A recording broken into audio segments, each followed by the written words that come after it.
Kenapa Arsenal itu cara ngegolin itu dari bola-bola mati itu? Iya. Kenapa tuh? Iya, itu juga jadi banyak lelucon ya, jadi banyak apa ya, yang julid ya. Arsenal mah ini tim sepak pojok FC gitu ya. Iya, sepak pojok FC. Tim FC. Arsenal juga susah tembusnya, karena lawannya mainnya terlalu tertutup kan. Gimana caranya untuk menghadapi tim yang grandel seperti itu? Nggak bisa kan cuma ngandelin permainan ofensif, karena semua ruang ketutup kan. Iya, dari bola-bola set piece, dari bola-bola sepak pojok, dari tendangan-tendangan bebas, dari tendangan luar kotak penalti, seperti yang pernah kita lihat dilakukan oleh Declan Rice. Karena dari yang sudah berjalan ini, saya catat ada 11 gol Arsenal dicetak dari situasi bola mati. Bola mati. Ya. Itu kan senjata malah sebetulnya kan.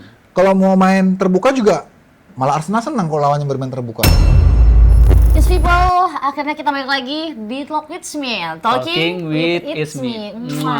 Dan kali ini aku Syafira, gak sendirian, aku bersama dengan siapa? Bung Yat. Dengan Bung Yat. Ini pertama kalinya kita invite bareng, Iya, karena ini bakalan seru banget pembahasannya. Betul, seru Jadi banget aku akan, pasti. yes, jadi aku diapit 2 Bung hari ini.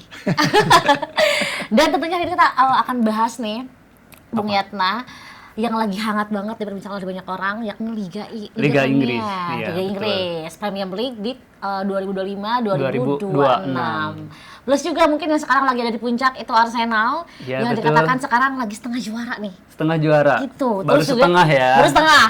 Plus juga nih, Bung Yat, kita udah melihat juga persaingan di antara mereka untuk mendapatkan tiket di Liga Champions nanti. Plus bahas apa lagi nih, Bung Yat kali ini? Kita bahas tim-timnya aja deh. Betul. Yang Big Four ya. Betul. Terus juga efek magisnya dari Michael Carrick yang bikin fans MU kembali percaya diri. Pede banget. Pede banget, udah mulai pede Harusnya lagi. Udah mulai di sosial media ramai banget kan. Ramai banget. Udah Soalnya ramai udah banget. ngalahin Arsenal, itu Man City itu udah kayak di besar-besarin gitu. Udah heboh banget lah ya. Dan people, kita nggak berdua doang di sini. Tadi aku udah bilang aku diapit 2 Bung hari ini. Ini ada Bung Yuki. Bung Yuki. Ini berarti bukan kali pertama ya, Bung ya? Kali kedua. Kali kedua berarti di Talk With Me. Berarti udah Baru mulai ketemu sama familiar aku. lah. Iya, baru ketemu. Sama Yatna. aku pun baru Baru juga baru juga. pairing sama siapa namanya tadi? Syafira. Syafira. Soalnya 2 kemarin, satu lagi Raisa. Raisa. Kan mirip-mirip ada R-nya tuh. Iya. Raisa Memang Syafira. kembar namanya. Syafira. Gak cuma Bung Yuka aja, semua orang di sini suka kebalik emang. Oke, Oke. Bung Yat, Bung Yat lagi itu kan jadi kebalik karena diapit 2 Bung jadi kebalik. Bung Yuke, ini kan dikatakan Arsenal ini udah setengah juara nih Bung. Karena mungkin poinnya lagi di atas banget nih Arsenal. Menurut Bung sendiri, apakah memang Arsenal ini akan menjadi juara atau gimana Bung di laga Premier kali ini? Iya, kalau secara matematis kan sebetulnya perbedaannya masih tipis lah ya. Dengan City cuma 6 poin. Jadi terlalu berlebihan juga kalau mengatakan Arsenal bakal jadi juara. Oh, itu berlebihan justru. Oke. Iya, karena masih ada 14 game lagi kan. Jadi masih banyak kemungkinan dan juga dinamika yang terjadi di perjalanan.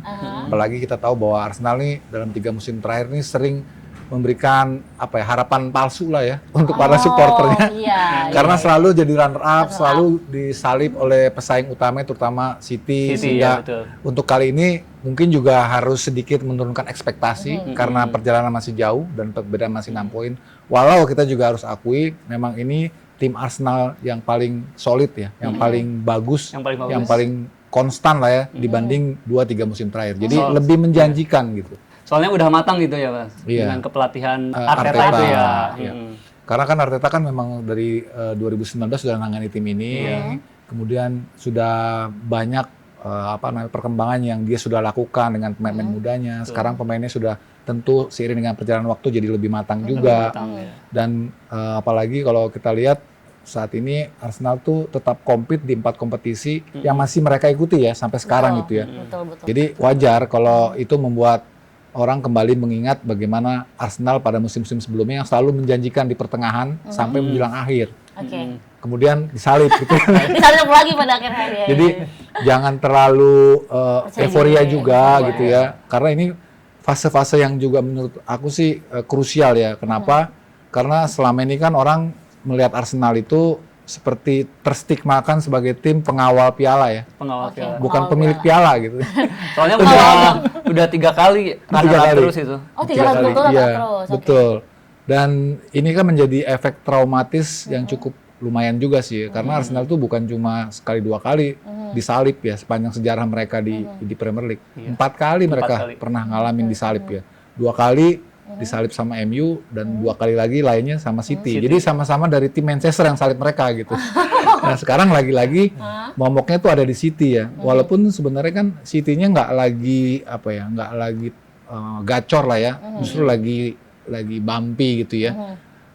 Tapi tetap City ya punya mental juara tetap karena bersama Pep Guardiola City udah dibawa 6 kali juara Premier League itu proven gitu. Jadi ini yang membuat mungkin Arteta juga harus mikir-mikir ulang lah, jangan terlalu euforia juga. Termasuk juga terutama fan Arsenal ya. Walaupun memang kalau hitungan dari matematis atau hitungan dari teoritis gitu ya bahwa lawan-lawan yang dihadapi Arsenal setelah ini memang tidak ada lagi yang lawan-lawan kuat. Paling kalau tidak salah dia tinggal ketemu Chelsea sama City kalau nggak salah. Arsenal. Sisanya itu lawan-lawan mediocre. Jadi kalau dengan keunggulan 6 poin ini hitung-hitungan teorinya ya harusnya masih terlalu dini ya Bung ya. Iya, harusnya mereka bisa ambil yang lain-lainnya. Jadi kalau mereka slip sekali gitu ya, mereka masih bisa di atas. Cuma kan kadang-kadang Arsenal itu justru slipnya sama tim-tim kecil ya, misalnya sama yang akan dihadapi kan besoknya Sunderland, Brentford. Nah, mereka bisa nggak lewatin itu gitu. Soalnya kalau dari sisi materi tadi kita udah bahas, dari momentum juga ini memang momentumnya Arsenal untuk untuk bisa meruntuhkan mental block lah ya. Selama ini kan mereka kayak terstigmakan ya udah kalau udah di fase-fase akhir tuh mereka kayaknya mentalnya tuh pemain-pemainnya tuh selalu ada psikis gitu. Karena sering mereka sering dibalap. Iyalah, ini kan mereka makanya mental block itu misteri yang kita nggak bisa kupas karena itu dialami langsung dan harus dipecahkan sendiri oleh pelakunya gitu. Nah, inilah yang sekarang menjadi pekerjaan rumah dari Arteta. Apalagi kalau kita lihat kan seolah-olah saat ini itu Arsenal tuh didukung oleh semesta ya. Kenapa saya katakan gitu? Kalau dulu kan zamannya Arsene Wenger itu Arsenal tuh dikenal sebagai tim kaki kaca. Jadi gampang pemainnya cedera. Akhirnya saat dibutuhkan, saat fase-fase penting pemainnya nggak perform karena banyak main cedera. Akhirnya mereka nggak pernah jadi juara. Dulu mereka targetnya cuma lolos Liga Champion aja dulu. Ya kan zamannya Arsene Wenger tuh. Kecuali waktu pas awal-awal Invisible Team itu ya, waktu yang Arsenal sempat juara 2003-2004 kan. Setelah itu kan nggak pernah juara lagi kan. Nah itu dia paling 4 besar aja. Targetnya cuma Liga Champion ya.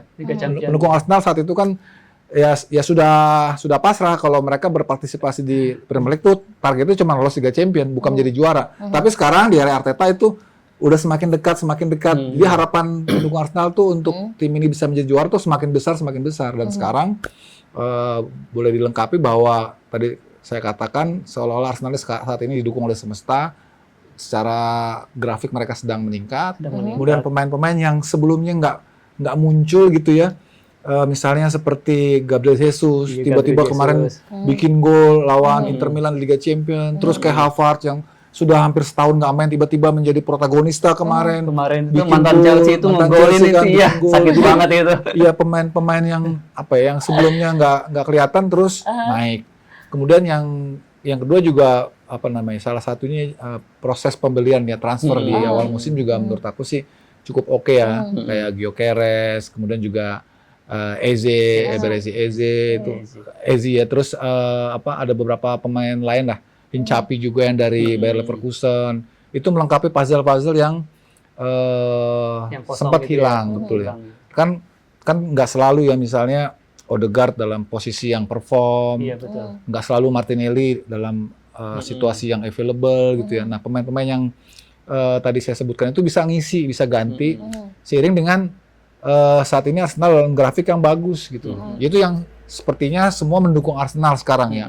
Semua alam seperti mendukung Arsenal. Lagi fokus ke sana ya. Lagi expose-nya ke sana, tapi lagi-lagi kita diingatkan pada momen-momen musim-musim yang lalu. Bagaimana Arsenal juga sempat berada di posisi seperti ini, tapi ujungnya slip gitu loh. Finishnya lagi. Kenapa sih di salibnya itu setiap 3 pertandingan terakhir gitu? Kenapa itu, Bung? Apakah kebentar lagi, balik lagi atau gimana, Bung?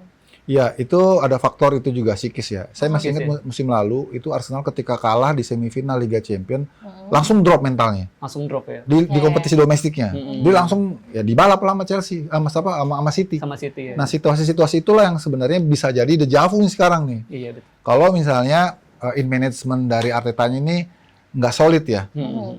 Harus pandai-pandai mengatur ritme, mengatur energi, mengatur kamar ganti, menjaga moodnya pemain itu kan penting ya. Iya. Itu seninya pelatih. Kan kita tahu ya, pelatih-pelatih Spanyol nih kan dengan gayanya yang sangat strict, sangat disiplin. Iya, Kadang-kadang iya, tuh betul. meledak-ledak gitu ya di ruang ganti Iya. ya. Nggak cuma Pep, Arteta juga.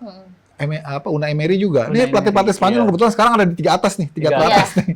Tiga-tiga ya? Ya, Tiga itu masing-masing punya pengalaman yang hebat gitu. Gitu sih.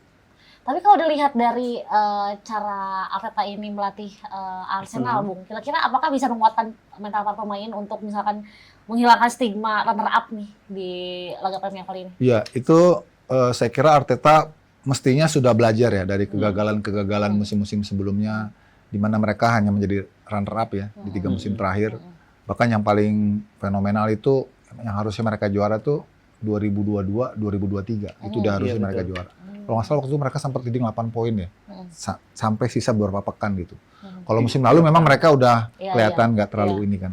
Tapi 2 musim lalu itu yang harusnya mereka pick. Nah, dari momen-momen itu harusnya Arteta sudah bisa mendapatkan banyak referensi, pengalaman gitu ya.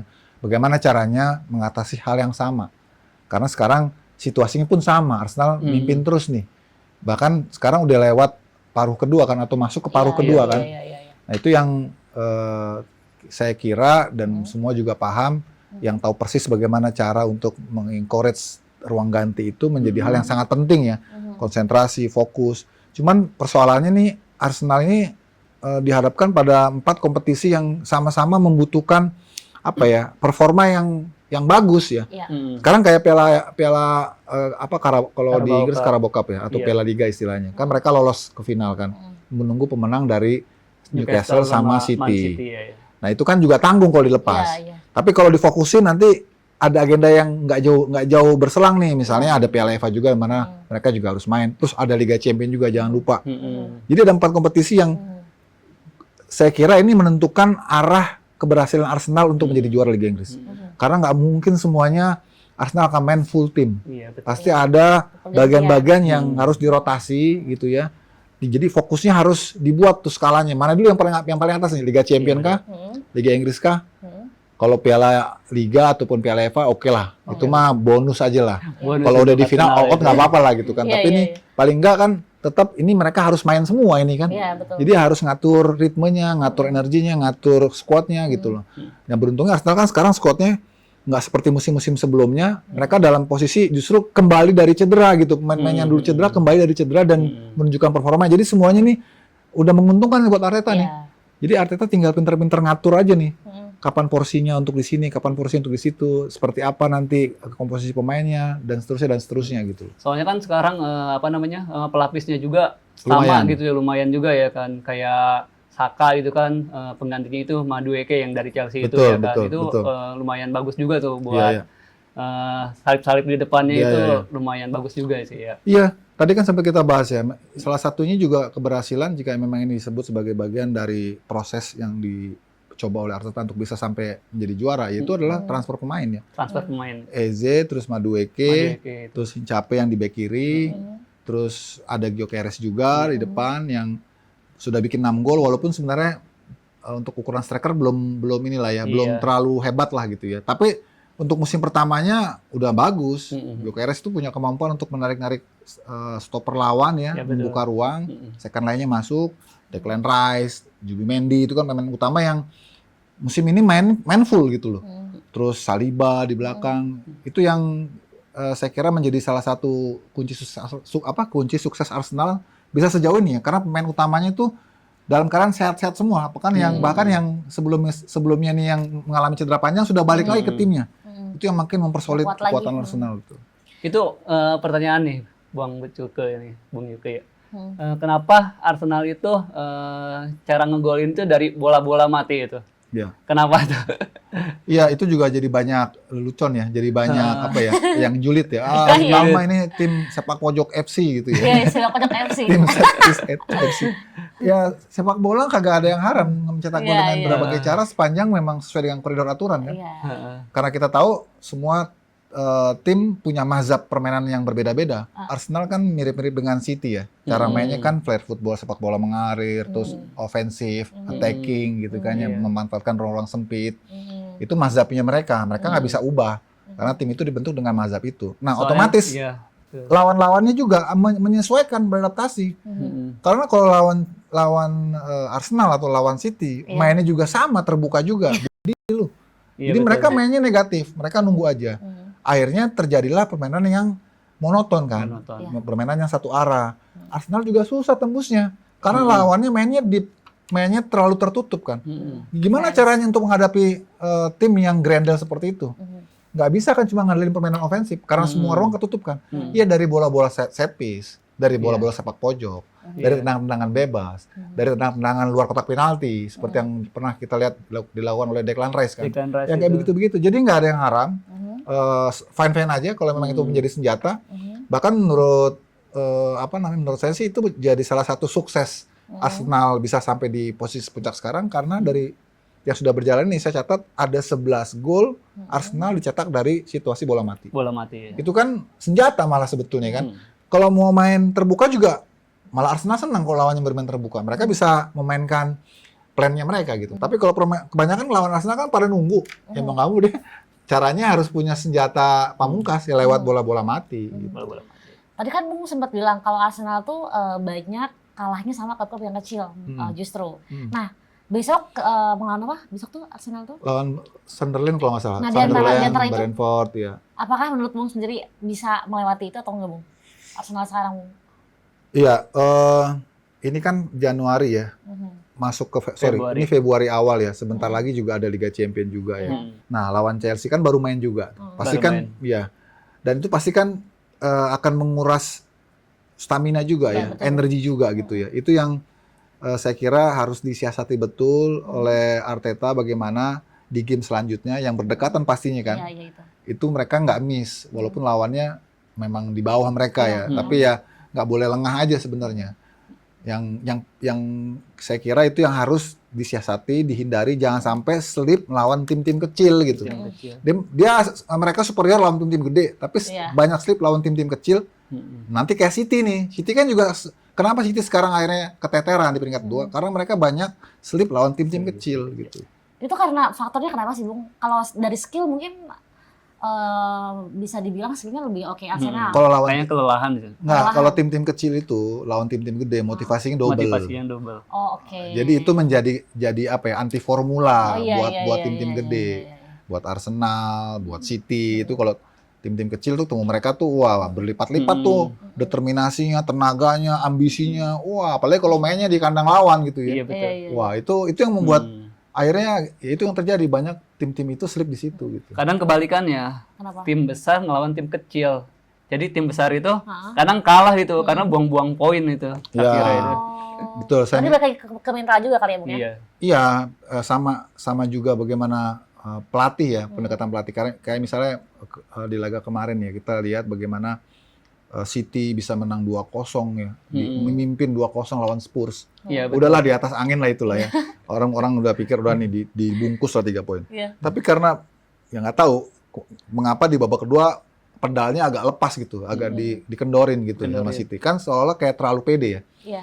Kebalik 2 sama. Nah kayak gitu-gitu kan. Iya.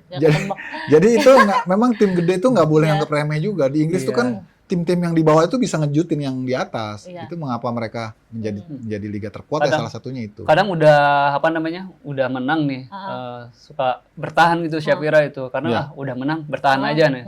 Tahunya kebobolan seperti itu. Gak terduga ya, Bung? Gak terduga jadinya. Man City terlihat sedikit goyah nih di beberapa laga terakhir.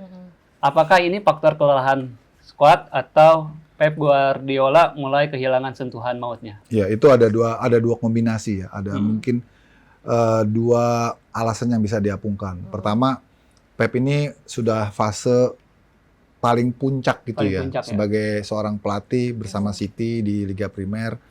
Karena sejak kedatangan dia sudah bisa membawa tim ini 6 kali juara Premier League. Itu bisa ada juga faktor jenuh juga di situ. Pertama ya. Kedua, lawan-lawan juga sudah mulai bisa membaca cara mainnya City kan. Bagaimana membuat anti formula kalau lawan City gitu kan. Terus yang ketiga, ya ada faktor kelelahan pemain juga. Karena kan City tidak banyak melakukan pembelian yang signifikan ya. Kecuali Semenyo ya, tapi itu kan belum bisa dimainin buat Liga Champions kemarin kan, karena didaftarin kan belakangan. Oh iya belakang. Jadi pemain-pemain yang masih relatif dari musim lalu gitu ya. Jadi lawan juga mungkin udah bisa membaca. Terus yang tadi saya katakan juga, mereka juga berkompetisi di empat turnamen juga gitu. Jadi harus pandai-pandai mengatur ritmenya. Dan itu tadi ada hal-hal detail yang kadang-kadang kita nggak bisa kupas gitu ya. Tiba-tiba sudah menang 2-0, terus pedal gasnya turun, lawan balik malah. Yang kayak gitu-gitu kan itu dinamis banget di lapangan gitu. Itu yang detail-detail itu yang kelihatannya Pep gagal ya untuk sempurnakan gitu. Kalau misalkan sudah kebaca nih Bung cara mainnya sama lawan, kira-kira untuk pelatih merubah taktik yang baru atau mungkin dirombak lagi, itu akan berpengaruh ke hasil poinnya nggak Bung? Iya bisa. Salah satu pelatih yang cerdas itu bagaimana pergantian pemain yang dia lakukan itu langsung memberikan dampak kepada arah permainan. Misalnya Arsenal dalam momen tertentu mereka sulit untuk bisa mencetak gol, terus mereka melakukan double change pergantian misalnya gitu ya, langsung dimainkan Gapsus dengan Kai Havertz gitu ya. Terus tiba-tiba langsung berubah arah mainnya dan bisa bikin gol dan bisa berbalik menjadi menang. Itu kan salah satu contoh bagaimana seorang pelatih punya kecerdasan, punya intuisi yang bagus untuk menciptakan game changer. Itu yang biasanya pelatih-pelatih dengan kaya pengalaman, dengan reputasi yang besar itu sudah instinktif ya kalau melihat situasi kayak gitu. Nah itu yang memang nggak selalu juga. Karena melihat juga ketersediaan dari squad juga, kalau squadnya memang udah tiris gitu, karena mungkin ada yang cedera, ada yang nggak perform, ada yang nggak bisa main karena sanksi, itu juga mempengaruhi keputusan pelatih juga gitu. Oh, berarti banyak faktornya sebenarnya. Banyak faktor. Tapi kalau Bung lihat dari City ini kan mungkin tadi Bung bilang faktor yang membuat dia kemarin sempat sempat down, goyah itu karena kebaca. Dari cara pelatih dari City sendiri udah yang tepat belum? Iya, memang harus ada plan-plan baru ya yang coba ditawarkan oleh Pep Guardiola. Walaupun tentu kita belum bisa mengatakan bahwa musim ini City gagal. Karena lagi-lagi kembali ke awal, bedanya cuma 6 poin. Jadi dan City punya pengalaman menjadi istilahnya penyalip di tikungan akhir. Artinya City juga punya pengalaman dan punya mental juara karena mereka di bawah Pep sudah 6 kali juara. Jadi belum bisa dikatakan sudah selesai. Cuman memang kalau City trennya masih seperti sekarang, memang agak berat juga. Akan salib lagi sama yang lain. Ya, mungkin juga nanti bisa Villa juga ikut nyalip juga gitu kan. Ya mungkin juga MU juga gitu kan. Nanti kita bahas ke MU ya. Jadi dengan sisa 14 pertandingan yang masih ada itu segala kemungkinan masih sangat terbuka gitu. Tapi untuk Arsenal bisa dikatakan aman nih Bung. Misalkan 6 poin unggulnya. Butuh berapa poin lagi Bung? Wah enggak, masih perlu banyak itu. Karena 14 game. 10 game menang sih sepertinya. Iya, kalau itu kan berarti kan kalau 10 game menang, tim-tim lainnya kan juga ada yang kehilangan poin kan. Otomatis dia akan sulit bisa dikejar. Belum ada angka yang pasti, tapi Inggris itu minimal 75-76 poinnya. Kalau sekarang udah berapa tuh? 46 apa 44 gitu ya. Jadi udah masih 5-3 sih si Arsenal itu ya. Berarti untuk minimal tuh 75 ya sekitar 25 poin lagi lah. 25 poin lagi. Akan aman itu. Ya, akan aman. Karena masih ada 14 game kan. 14 kalau kali 3 aja kan masih 42. Masih ada 42 poin yang tersisa yang dikejar. Dia rebut 25 poin aja itu udah bagus banget gitu. Nah, saya rasa sih Arsenal ngelihat dari lawan-lawannya yang lawan berat itu kan cuma Chelsea sama Man City itu. Itu kan kemungkinan juga sih menurut saya itu 70% lah Arsenal itu bisa juara. Iya. Jadi kalau bisa ya tadi saya katakan di awal kalau secara teori gitu ya. Arsenal tuh sekarang final match itu tinggal lawan Chelsea sama City ya. Kalau yang lainnya bukannya nggak diperhitungkannya, tapi di atas kertas harusnya bisa diatasi. Jadi kalau lawan dua tim tadi itu Arsenal bisa menang, ya semakin besar persentase mereka jadi juara karena yang lain-lainnya harusnya lebih mudah. Cuman kita juga lihat nanti bagaimana hasil perjalanan Arsenal di Liga Champions juga. Karena itu untuk mempengaruhi konsentrasi juga. Kalau dia maju-maju terus kan artinya kan harus ada dua event yang harus bisa mereka menangkan kan. Harus bisa mereka tampil all out kan. Itu juga akan bermasalah juga tuh pada konsistensi, konsentrasi, mental karena itu tadi. Tapi kalau misal Arsenal katakan gitu ya, mereka slipnya lebih dulu di Liga Champions. Wah, mereka lebih for sure di Liga Inggris lebih kuat jadi juara gitu. Tapi kalau dua-duanya ini sampai menapak di fase akhir, nanti kayak musim lalu itu. Sampai semifinal kan Arsenal musim lalu Liga Champions. Iya, betul. Ya akhirnya hilang dua-duanya kesempatan. Liga Champions hilang, Liga Premier juga gagal gitu. Jadi harus difokusin ya. Harus fokusin. Kalau menurut saya harus fokus. Menurut saya harus fokus. Kalau Liga Champions itu kan turnamen ya, walaupun gengsinya besar gitu ya, tapi lawannya jauh lebih berat. Semakin maju, semakin berat lawannya dihadapi. Tapi kalau Liga Premier, sekarang Arsenal sudah memimpin. Bagaimana maintain itu? Toh itu yang susah. Kalau juara Cup nantilah dia capai dulu nih juara Liga Primernya untuk bisa istilahnya mematahkan quote on quote kutukan lah ya. Kan terakhir kali Arsenal kan juara 2003 2004 zamannya Arsene Wenger. Lama banget gitu kan. Udah hampir 20 berapa tahun itu kan. Jadi lebih baik fokus di situ supaya setelahnya mungkin udah punya pengalaman jadi juara kan. Untuk target-target berikutnya mungkin bisa lebih baik lagi ditatanya gitu. Itu yang dibutuhkan tuh mentalnya. Mentalnya, betul. Mental keluar dari kutukan tadi yang berapi itu. Tapi justru yang mengejutkan itu bukan kalau ya Arsenal, Man City itu kan udah klub yang emang udah biasa di atas. Ini Aston Villa nih, Bung. Yang mungkin mengejutkan kita semua tiba-tiba masuk ke peringkat 3. Itu gimana Bung menurut Bung sendiri? Apa kelebihan dia sehingga bisa menyalip klub-klub besar? Iya, kalau dari pemainnya aja kan pemain-pemain yang grade B lah ya. Pemain yang tidak terlalu istimewa lah ya, tapi pelatihnya yang istimewa memang.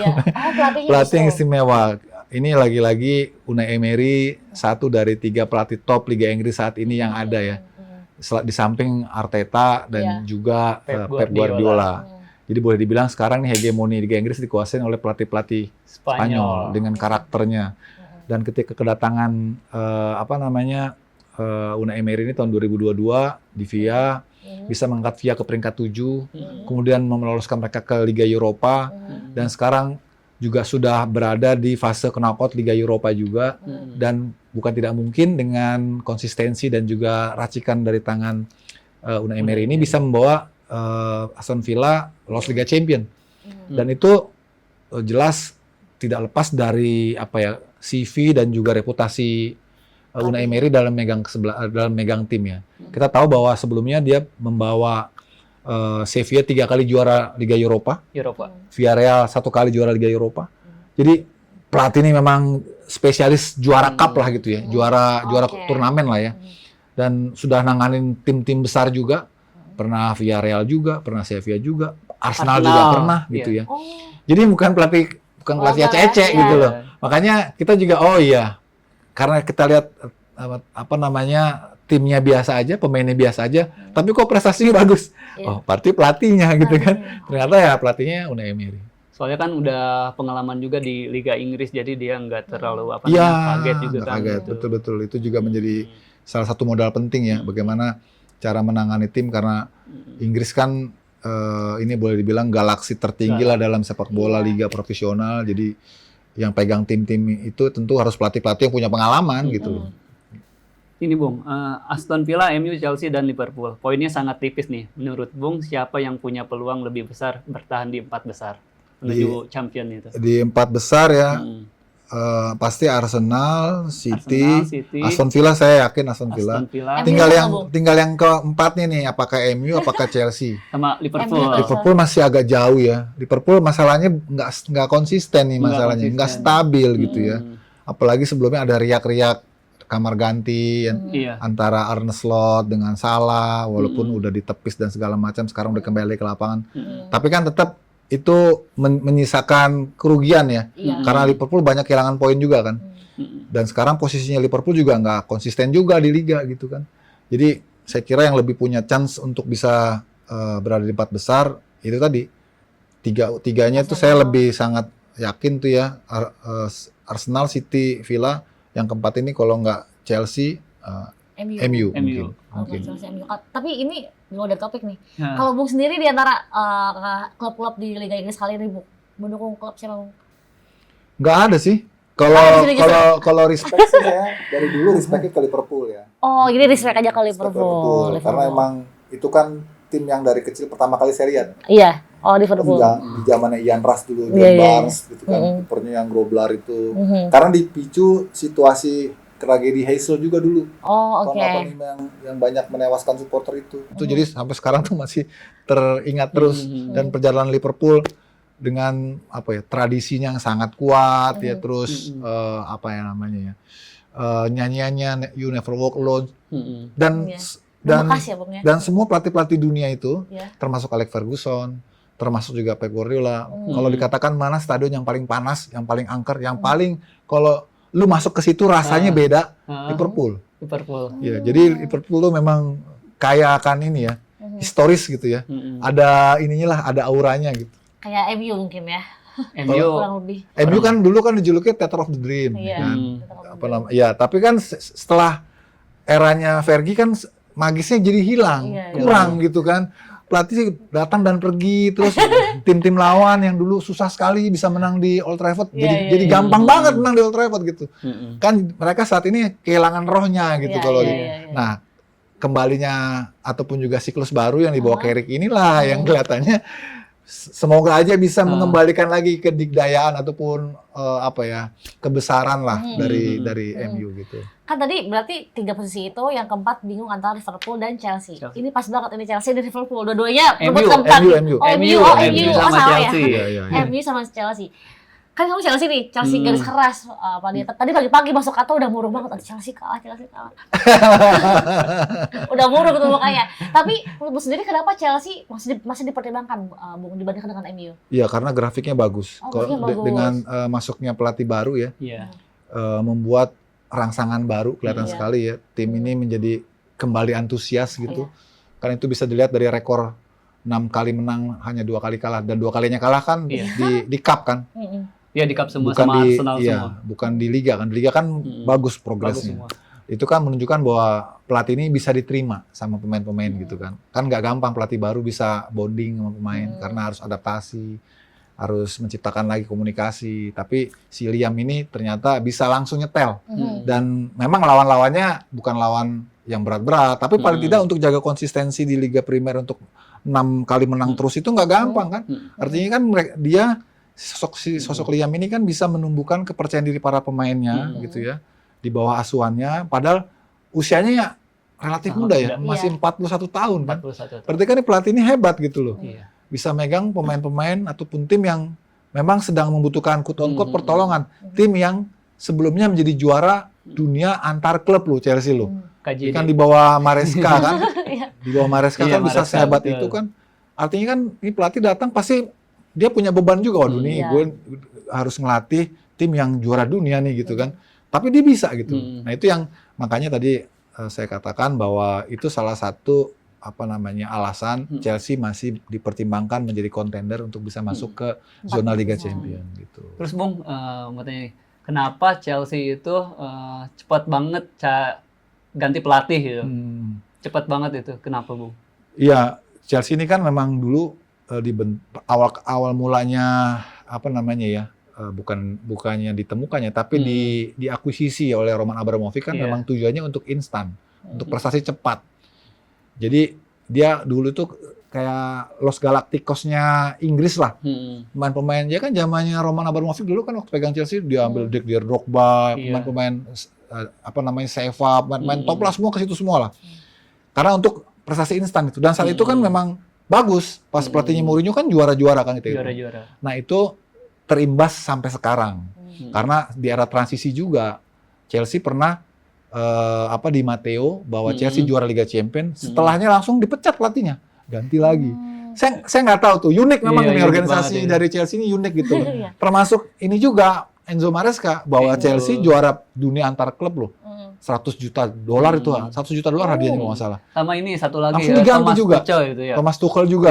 Kan juara juga bahwa Chelsea juga kan. Iya betul. yang Chelsea juara champion karena betul. sama Thomas Tuchel. Iya. Yang bikin golnya kan kayak Havertz ke gawang City kan. Iya betul. Tapi setelah itu dipecat juga. Dipecat juga. Emang unik. Ini fenomena unik emang.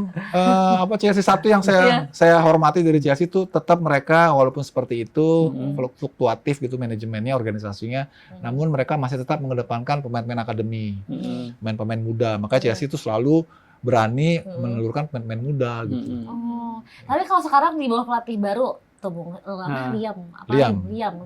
Itu gimana Bung Chelsea sekarang? Iya, tadi seperti saya katakan, Chelsea kembali menunjukkan sinarnya ya, kembali mencuat lagi gitu ya. Karakternya ketika dulu dipegang Enzo yang begitu tajam, begitu determinan, itu muncul lagi ya. Apalagi ada pemain Brasil tuh Estevao, bagus banget tuh. Terus João Pedro, ya bagus banget. Pedro Neto, itu kan pemain-pemain baru yang bisa ngangkat tim ini ya.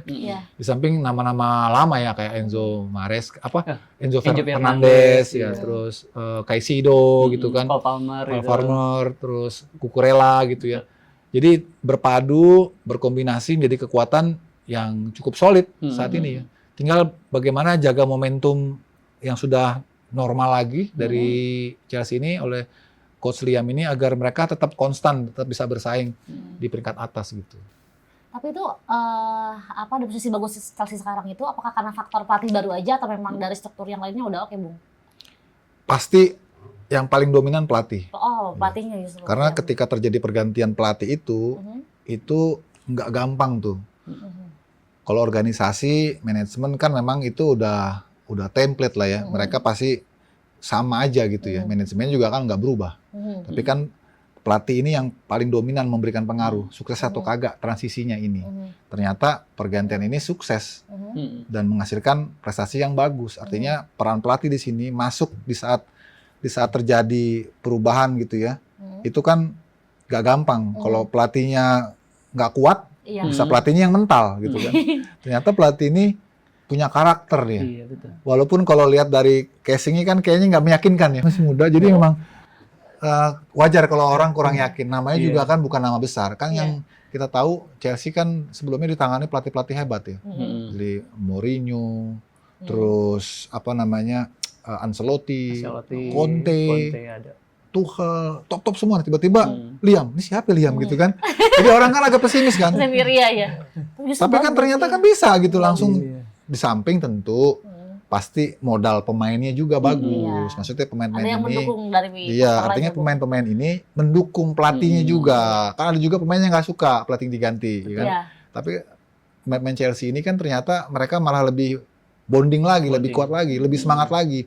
Masing-masing ingin nunjukin mereka pantas mendapatkan tempat utama gitu kan. Jadi kan bersaing kan, lebih sehat. Itu yang aku lihat di Chelsea sekarang. Oke, berarti bisa dibilang faktor bagus tidaknya sebuah klub juga tidak bergantung ke pelatih aja ya Bung ya? Iya, pada semua aspek. Oke, ini kan pergantian pelatih untuk Chelsea mungkin bisa dibilang menjadi bagus, perubahan yang mungkin lebih baik gitu kan dibandingkan dengan sebelumnya. Sekarang juga ada yang pelatihnya mungkin masih pakai pelatih yang belum permanen. MU. Ini yang aku tunggu-tunggu nih, Bung Yatna, Bung Yoko untuk kita bahas. Tapi sebelum itu mungkin kita akan break dulu. Kita siap-siap tenaga dulu sebelum kita lanjut ke bahas MU. Setelah ini, It's People.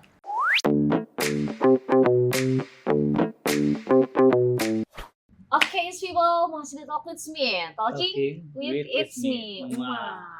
Oke, Bung, sekarang kita mau membahas satu klub yang bisa dibilang yang banyak banget fansnya di Indonesia. Lagi fenomenal banget gitu. Kalah menang tetap pendukungnya terus di garis terdepan.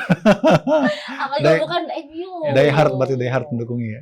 Soalnya gini, kenapa? Kira MU itu kalah terus ya, tapi banyak pemain yang pengen ke MU. Kenapa itu? Itu harus dipertanyakan kenapa itu. Karena klubnya gimana itu. Justru ketika tim sedang goyah itu, apalagi ini tim besar ya, tentu kesempatan untuk pemain-pemain yang sebelumnya tidak terlirik, punya motivasi besar untuk offering gitu, masuk.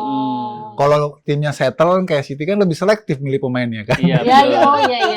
Jadi ini kesempatan untuk pemain-pemain istilahnya yang mungkin sebelumnya akan sulit mendapatkan tim bagus, gitu MU lagi goyang gitu kan. terus juga agak galau juga cari pemain, akhirnya ya terbukalah peluang-peluang itu. Tapi kalau kita lihat sebenarnya masih tetap mengandalkan penggawa-penggawa lama juga, tetap ya. Masih Bruno Fernandes, masih terus Casemiro, masih pemain-pemain yang memang menjadi poros lah dari permainan itu. Kemudian di belakang juga masih ada pemain-pemain lama juga kan. Kemarin cedera itu Maguire, Martinez ya. terus ya pemain-pemain yang seperti itulah ya, yang sebenarnya kita masih meragukan gitu ya. Cari nama mungkin yang mulia. Panggungnya di sana. MU. Soalnya klub besar MU itu. Iya. Dan sekarang itu kan MU praktis di bursa transfer kedua ini nggak banyak membuat perubahan pemain ya. Masih memainkan pemain-pemain yang sama, tapi lebih kepada ke areal teknik ya, ataupun areal taktik dalam hal ini pelatih. Di pergantian pelatih itulah yang sepertinya menjadi jawaban ya. Dari banyak pergantian pelatih sejak eranya Ferguson turun itu kan banyak sekali, fluktuatif sekali ya. Dari Mourinho, terus Van Gaal juga pernah di situ. Bahkan Mourinho pernah sukses ya buat tim ini juara Piala Liga Eropa kan, zamannya Pogba dulu kan. Terus kemudian ada Erik ten Hag juga, sampai Amorim juga. Artinya kan sejak eranya Ferguson ke sini kan MU seolah-olah masih mencari pelatih yang sesungguhnya yang memang bisa menjaga reputasi mereka. Tapi sampai saat ini kita harus akui masih belum ya, masih dalam tahap pencarian. Which is itu Amorim diganti pun juga bukan untuk mendapatkan pelatih yang punya reputasi besar, tapi lebih untuk menjaga keseimbangan sampai akhir musim, maka diangkatlah Michael Carrick gitu. Dan ternyata ya Michael Carrick di luar dugaan ya bisa 3 kali berturut-turut bisa membuat publik terbelalak gitu ya. Ternyata pelatih interim MU sukses nih sampai dielus-elus supaya Carrick ini dipermanenkan gitu kan ya. Tapi ya tentu MU kalau bukan membuat suasana ramai ini bukan MU. Bukan MU.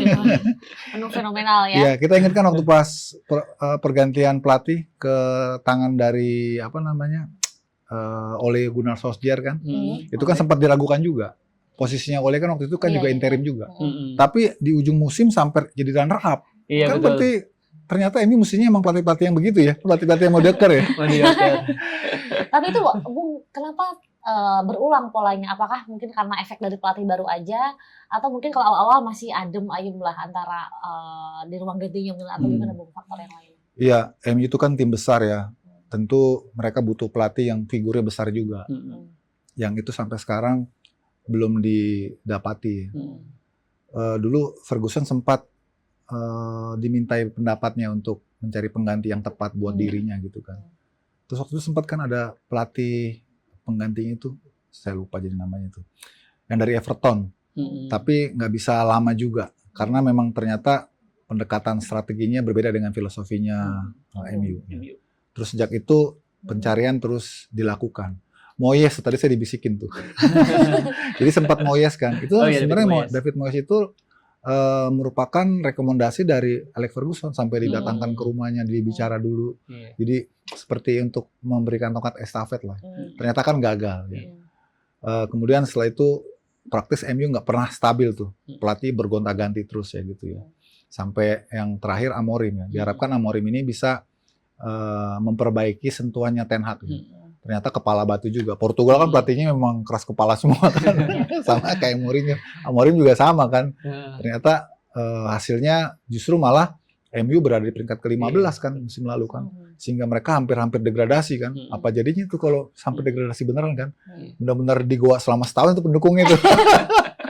Setahun dalam aja. Padahal Amorim di Liga Portugal itu sangat bagus sekali ya. Iya, berarti kan beda ya. Beda. Pendekatan, kemudian suasana ruang ganti, manajemennya juga beda ya. Dan itu juga kan yang membuat kenapa Ronaldo akhirnya pergi kan. Kalau Ronaldo pergi itu eranya Ten Hag ya kalau nggak salah ya. Iya, Ten Hag. Karena tidak bersesuai kan. Soalnya MU kan tadi saya katakan ini tim besar, di sana tuh banyak ego sekali, tim pemain besar juga kan.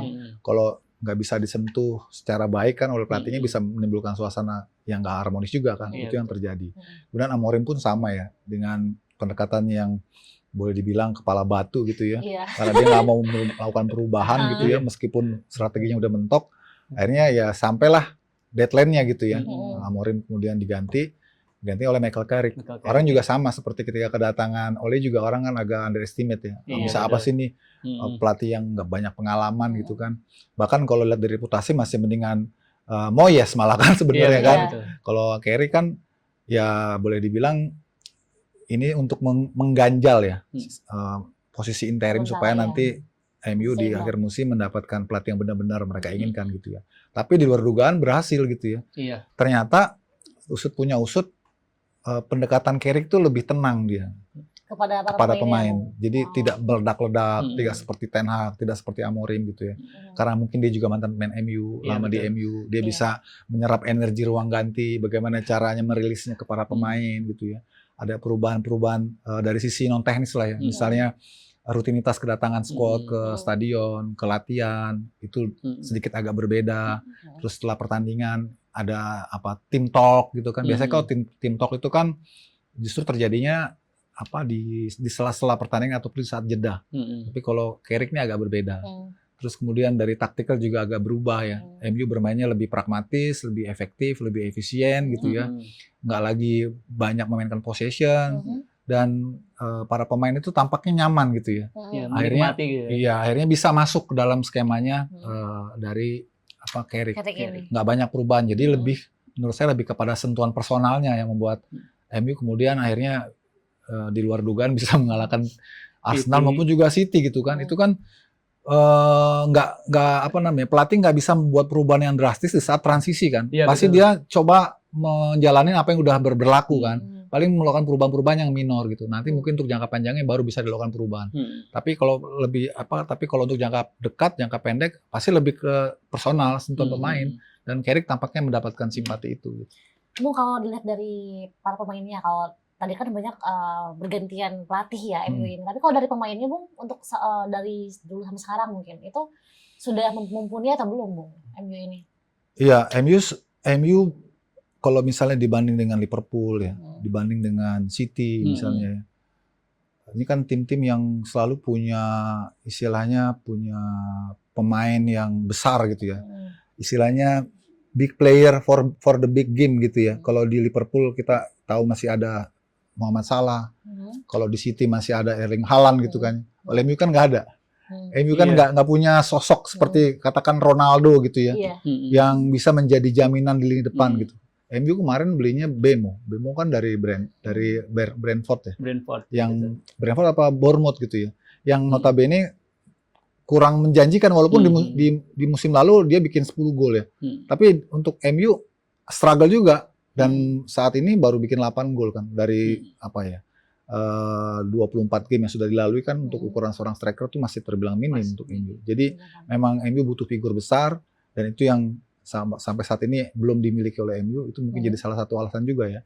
Memang Bruno Fernandes sekarang menjadi komandan lah ya di lapangan tengah ataupun juga menjadi pemimpin ya untuk MU. Tapi MU perlu figur yang lebih besar lagi kalau mereka ingin kembali ke galaksinya mereka gitu ya. Seperti eranya Ferguson dulu. Ferguson dulu kan pemainnya top banget gitu ya. Terus cara ngeraciknya juga, cara permainannya juga MU banget yang mengandalkan transisi, counter cepat segala macam. Nah, sekarang itu MU lagi proses masih terus mencari jati diri ya. Sampai sekarang kemudian Carrick datang, kayaknya transisinya berhasil gitu ya. Cuman semoga aja ini bukan 1-2 game aja gitu ya. Tapi memang menunjukkan bahwa ini tangan dinginnya Carrick berhasil gitu. Iya, betul. Bukan cuma gebrakan doang ya, Bung ya. Udah rame-rame nanti ekspektasi lagi. Nanti kayak Ole gitu ya. Iya. Jangan sampai keulang polanya yang sama lagi lah ya mungkin ya. Ini Bung, perubahan apa yang paling mencolok dari gaya main MU di tangan Carrick dibandingkan era Amorim sebelumnya nih? Iya, tadi sempat saya bahas bahwa Carrick tuh lebih mengandalkan permainan yang pragmatis, permainan yang direct, permainan yang lebih lugas tapi efisien, efektif gitu ya. Counter dengan cara yang cepat dan kebetulan memang pemain-pemainnya terus bisa masuk gitu loh dalam skema dan rencananya Carrick. Tiba-tiba Dorgu bisa bikin gol, pemain yang sebenarnya kan underrated lah ya. Terus Chunnya juga jadi produktif, terus juga tiba-tiba Casemiro juga bikin gol gitu ya. Jadi semua kayaknya pas gitu, masuk gitu loh. Itu kan detail-detail yang memang sebelumnya kita nggak bisa perhitungkan ya. Itu kan yang paling tahu dinamisasinya kan ada di ruang ganti gitu. Iya, betul. Itu yang jadi senjata. Sebetulnya perform enggaknya para pemain juga bergantung kepada pelatihnya siapa ya. Iya. Dan untuk tim-tim elit seperti di Liga Inggris ini atau lebih khususnya seperti MU, kemudian City, Liverpool, Arsenal, itu pengaruh pelatih itu besar banget. Karena pelatih di Inggris itu bukan cuman coach ya, tapi dia manajer. Jadi dia berkuasa penuh lah. Kalau di kita kan pelatih ya sendiri, pelatih manajer ya sendiri manajer gitu kan, berbeda kan ya. Kalau di Inggris ya pelatih ya itu manajernya. Jadi dia benar-benar mengawasi dalam dan luar ruang ganti gitu loh. Berkuasa penuh sekali gitu. Nah, makanya mengapa kalau di Inggris peran dari pelatih atau manajer istilahnya itu sangat besar sekali karena dia juga yang nentuin transfer pemain kan. Iya, kalau di liga-liga ataupun di tim-tim yang tradisional kan masih mengandalkan direktur olahraga yang belanja pemain, yang minta yang ngusulin kriterianya pelatih, tapi yang belanja bukannya pelatih ataupun yang melakukan dealing bukan pelatih, tapi kalau di Inggris pelatih yang melakukan dealing gitu. Itu yang membuat mereka sangat berkuasa sekali. Lebih into juga kalau kayak gitu ya, Bu. Lebih menunjang. Lebih tahu kebutuhan yes, apa, betul. Dan mendapatkan otoritas untuk signing gitu. Itu yang membuat dulu mengapa Conte pergi dari Chelsea setelah membawa Chelsea juara. Karena dia punya keinginan signing big players gitu, nggak disetujui manajemen, ya udah dia keluar. Banyak seperti itu pelatih yang minta pemain tapi nggak dituruti, banyak yang keluar gitu. Iya, itu yang terjadi. Tapi kalau semisal di MU tadi, Bung, selain mungkin yang tadi yang awalnya nggak perform, tiba-tiba perform nih, Bung, ada pemain lain nggak, Bung, yang mungkin awalnya dia underrated atau jarang tampil, tiba-tiba pas sekarang ganti pelatih. Salah satu juga yang membuat MU tuh boleh dibilang kelihatan lebih punya greget gitu ya. Karena Carrick itu juga memberikan tempat pada pemain muda. Kita lihat bagaimana Kobbie Mainoo di tengah itu dengan usia yang sangat muda tapi diberi kepercayaan dan bisa langsung ngeblend main dengan Casemiro, dengan Bruno Fernandes, itu luar biasa gitu ya. Jadi itu salah satu yang saya kira pemain yang sangat prospektif ya. Yang bisa terus menjadi masa depannya MU gitu. Tapi kalau dilihat dari cara melatihnya, Bung, itu termasuk ke dalam pelatih yang motivator ya? Iya, memang pelatih ada modelnya. Ada yang lebih ke taktikal, ada yang lebih ke motivasi. Kalau model kayak Mourinho itu lebih ke motivasi, lebih ngegedor mental pemainnya. Kalau taktikal dia biasanya percayakan kepada trainer di lapangan ya. Tapi beda. Tapi ada juga pelatih yang sangat taktikal ya. Kayak misalnya Arteta, karena dia dulunya berangkat dari asisten pelatih kan, jadi sangat taktikal banget gitu ya. Kalau Pep itu dua-duanya tuh. Pep tuh dia taktikal juga, dia motivator juga kan. Kita sering lihat di cuplikan-cuplikan di video dia masuk ruang ganti, gebrak-gebrak. Tapi taktikal dia juga memang master lah ya. Karena dia dulu kan dia bekas pemain kan ya. Nah, kalau model kayak Carrick ini di MU, saya lihat memang ini dia lebih lebih ke personal ke pemainnya gitu ya. Ke personal pemainnya juga tidak terlalu memberikan push yang berat gitu ke pemainnya, membuat rasa nyaman ke pemainnya. Misalnya latihan juga intensitasnya sekarang jam latihannya nggak seperti dulu yang tight, yang keras gitu ya. Tapi sekarang lebih ringkas waktunya, tapi intensitasnya yang lebih tinggi. Jadi lebih ke efektivitas latihan. Kan latihan kalau lama-lama juga pemain capek juga, jenuh juga kan. Jadi diringkas, dipendekin, tapi selama masa itu kenceng gitu. Kan dapat juga kan. Itu yang MU agak berbeda di bawah Carrick seperti itu. Tapi Bung, setelah mungkin melihat MU yang sekarang 3 kali berturut-turut menang kemarin, apakah akan ada kemungkinan Carrick ini akan dipermanenkan gitu sebagai pelatih MU? Masih terlalu dini sih ya. Masih terlalu dini, belum. Jadi karena belum menghasilkan apa-apa juga, mengingat pertandingan juga masih panjang, masih banyak yang bisa dilihat. Bagaimana improvement dari Carrick. Tadi seperti saya katakan, apakah ini cuman impresi awal aja? Kesan pertama selalu mengesankan gitu kan ya. Selanjutnya terserah Anda gitu. Nah itu kan harus dilihat dulu gitu ya. Nanti kalau misalnya sudah ada hasilnya, misalnya ternyata mereka bisa masuk ke relung Liga Champion tiket gitu ya, mungkin bisa juga jadi pertimbangkan gitu ya.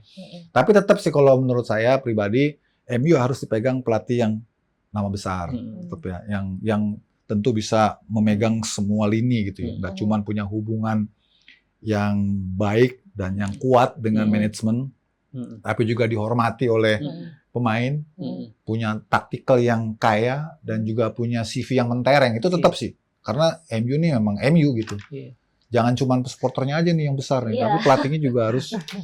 Jadi ya kayak sebenarnya supporternya. Iya. Tapi menurut saya kalau MU masuk 4 besar, Michael Carrick harus dipertahankan. Oh gitu ya? Iya. Menurut lu gimana, Bung? Kalau misalkan stabil itu sih 4 besar, Stabil nih sampai 4 besar gitu. Iya. Ya sejujurnya saya sih nggak yakin juga sih. Udah yakin. Nggak yakin. Karena ya belum teruji lah, belum teruji. Kita lihat. Tapi kalau bisa sampai 4 besar sih patut diberikan penghargaan sih. Iya betul. Jadi suka ada aja gebrakannya kalau gitu ya. Nanti kalau performnya turun diganti nggak apa. Kan biasa seperti itu. Bukan aku yang ngomong. Bukan aku yang ngomong. Tapi mungkin kalau bahas MU cukup dulu di sini kali ya. Iya. Bablas hari ini. Takut fans MU terlalu pede biar. Iya. Nanti ini baru masuk layar sekali udah keluar lagi, kan bahaya, kasihan ya. Mungkin sedikit kita bahas Liverpool kali ya. Iya boleh. Bung Yet ya. Ini Bung, seberapa besar peluang Liverpool masuk 4 besar nih?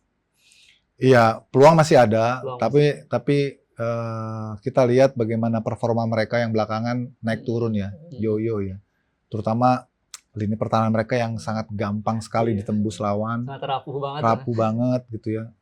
Ibrahima Konate, kemudian juga Van Dijk kayaknya udah agak deadlock juga ya. Iya. Berapa kali miskomunikasi saling ngisi ruangnya itu selalu tidak klop ya. Sering banget Liverpool kena gol tuh karena transisi itu. Misalnya Ibrahima Konate yang lagi naik, terus kena serangan balik, terus Van Dijk yang nggak siap. Iya. Atau kadang-kadang Konate-nya bikin blunder. Jadi yang kayak gitu-gitu tuh. Terus juga Salahnya kan juga, maksudnya Muhammad Salahnya kan juga nggak seperti top perform musim-musim sebelumnya ya.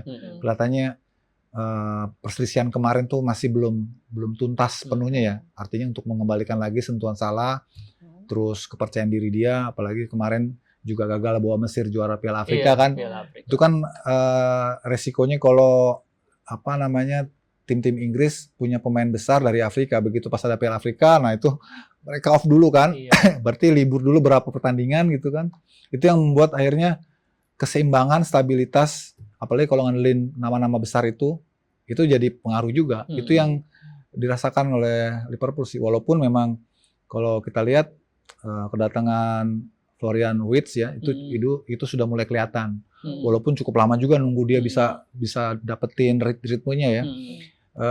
Kemudian lini depan mereka juga yang boleh dibilang Ekitike ya, itu juga ya sudah mulai juga menunjukkan gitu ya belakangan bagaimana dia bisa diandalkan untuk bisa mengisi peran dari Salah sebagai goal getter, tapi agak telat gitu ya, panas itu agak telat, itu yang membuat Liverpool banyak kececer gitu, makanya nebusnya tuh sekarang mereka gimana caranya di sisa musim ini jangan terpleset lagi dari tim yang enggak gitu.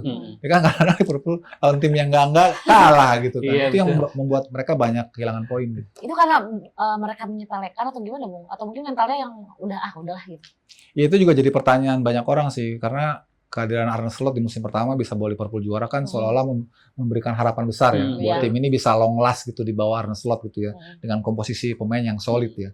Ternyata nggak juga gitu kan. Ternyata nih one season wonder juga nih kayaknya Arne Slot nih, kesininya keteteran juga dia kan. Di samping juga mungkin tim-tim lawan lagi-lagi ya, kalau ketemu Liverpool tuh ya sebagai juara bertahan kan pasti motivasinya double-double gitu ya. Tambah Liverpoolnya juga nggak stabil. Itu yang menjadi problem Liverpool gitu.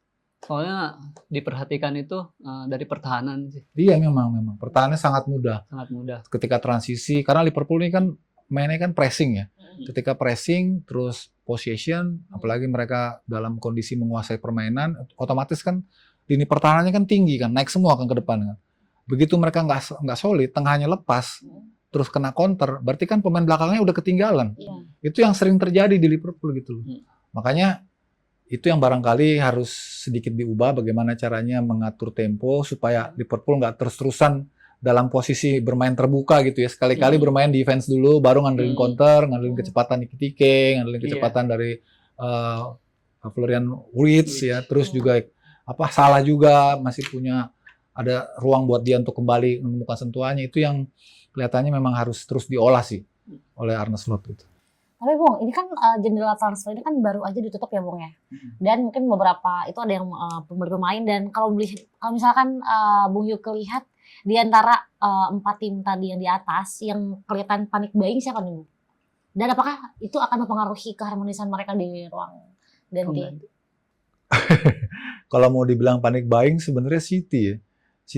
City itu kemarin ngambil Mark Yuhi, MG panggilannya, itu dari Crystal Palace, terus ngambil penyerang mereka Semenyon itu dari Brentford, dan kelihatannya diharapkan itu bisa mengubah sedikit dinamika permainan ya, karena kan City udah mulai dibaca oleh banyak tim-tim.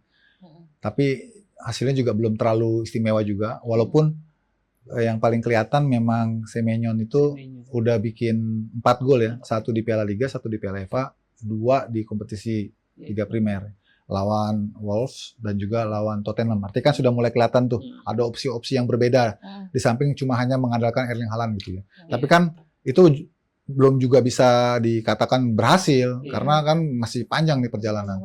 Sementara dari sisi tim yang lain kayak Liverpool, Chelsea, MU nggak melakukan pembelian yang signifikan. Jadi yang paling kemarin sedikit lebih agak ngotot ya City. Karena City kan posisinya ngejar kan. Jadi dia coba cari bagaimana opsi-opsi yang mungkin bisa dihadirkan sehingga datengin pemain-pemain yang lebih produktif lah ya.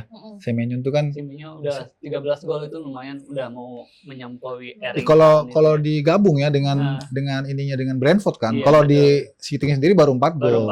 2 gol di Premier League, 2 gol lagi di Cup. Berarti bisa dibilang lebih baik lah ya setelah pembelian itu. Ya, harusnya lebih baik ya. Tapi kan saat ini memang posisinya masih belum terlalu signifikan karena kekalahan-kekalahan yang nggak penting itu, termasuk hasil imbang dalam tim-tim mediocre itu kan, yang membuat mereka banyak merugi gitu. Iya betul. Saya suka banget kata-katanya, kekalahan yang nggak penting. Itu di highlight. Ini di luar Big Four ada tim kayak Brentford sama Sunderland nih yang lagi ngintai. Di mana dari raksasa di atas yang paling rawan terpeleset dan kehilangan tiket UCL nih? Brentford dan Sunderland. Iya, saya posisinya tengah ya. 7 sama 8. Iya. Tadi kita lihat sih sebelum itu ya. Ya ini kan kompetisi maraton ya. Iya. Sunderland sama Brentford nggak punya tim, nggak punya squad yang gemuk, nggak punya squad yang dalam. Kan untuk bisa lari maraton sampai finish itu kan perlu stamina ya. Stamina dalam konteks kedalaman squad kalau di sepak bola kan. Itu yang Sunderland sama Brentford nggak punya gitu. Apalagi pemain-pemain mereka juga banyak diincar tim-tim pesaing juga kan. Dan Brentford baru kehilangan bintangnya juga kan. Yang itu yang menurut saya juga terlalu ambisius juga kalau target mereka lolos ke Liga Champions. Mereka bisa existing aja sebagai tim mediocre untuk tetap bisa berkompetisi di Liga Primer musim depan, itu udah bagus. Jadi targetnya realistis itu sih.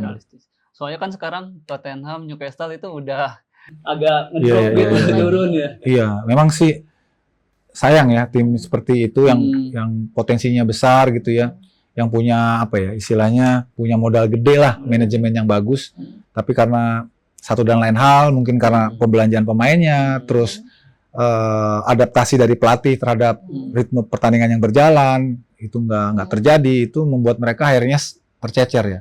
Itu yang dialami oleh Newcastle dan juga Tottenham sih.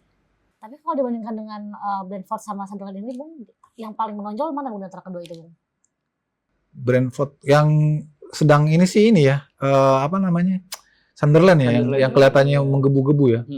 Tapi ya terlalu naif lah kita kalau unggulkan mereka untuk bisa lolos ya, karena masih panjang ini perjalanan. Poinnya juga nggak terlalu jauh sama posisi 9-10. Iya, itu dia. Oke, Bung, mungkin kalau boleh digambarkan nih, Bung. Satu kata untuk menggambarkan Premier League musim tahun ini, Bung. 25 ke 26. Seru. Apa yang bikin seru? Karena MU kah atau ada faktor lain juga nih? Banyak banyak dinamika ya, banyak warna-warna yang mengejutkan ya. Pertama tentu Arsenal yang lagi-lagi memberikan harapan, artinya konsisten memberikan harapan. Terus kedua City-nya yang agak limbung gitu ya. Walaupun belum bisa kita vonis mereka bakal gagal. Terus ketiga kejutannya dari MU. Kalau Aston Villa sih saya udah prediksi mereka pasti existing di atas ya dengan pelatih yang besar. Terus pergolakan di papan tengah ke bawah nih. Ternyata tim seperti Newcastle, terus seperti Tottenham yang harusnya ada di relung 8 besar lah ya, tiba-tiba ada di bawah gitu ya. Berjuang untuk menghindar dari degradasi gitu. Dan tim-tim mediocre tadi yang seperti katakan seperti Brentford, kemudian juga Sunderland, Brighton ya terus menggeliat gitu. Gitu sih. Dan juga kita akan melihat nih, apa kutukannya akan berakhir di musim ini atau enggak, atau mungkin bahkan berlanjut lagi ke musim depan, kita nggak tahu ya. Tapi saya Itu yang sih bikin seru. setuju Setuju kutukannya berlanjut. Kutukannya berlanjut berarti yang mau naik Chelsea. Chelsea. Dia menutup sebuah kemungkinan, yang penting Chelsea masuk 3 besar kita ya, Bung ya. Iya betul. Masuk UCL tahun depan aja. Masuk UCL tahun depan Ya, aja. susah kalau udah cinta itu apa aja rasanya coklat aja gitu. Buta, itu cinta buta. Kalau Arsenal juara itu bakal fansnya itu akan meledak-meledak. Tadi awalnya Bung ketika foto sendiri dia udah pakai baju Chelsea. Ah gitu. Jadi kayak ganti lah pakai ini. Kalau nggak apa-apa Coba dong, nggak? menunjukkan identitas dong. Kenapa mesti malu-malu? Harus netral ya Bung ya. Harus netral. Aduh, tetap aja ketahuan, dari ketahuan. Condongnya ke Chelsea terus. Oke, Bung Yuke, thank you banget Ya. sudah hadir di Talk With Me kali ini, seru Sama-sama, banget. Safira.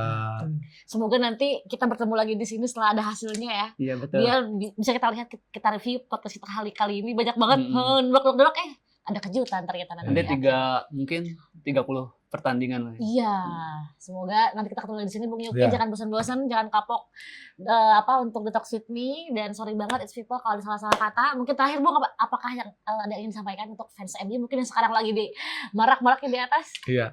Jaga ekspektasi. Jaga ekspektasi. Iya. Jangan terlalu membumbung tinggi. Oke, apalagi Perjalanan masih panjang.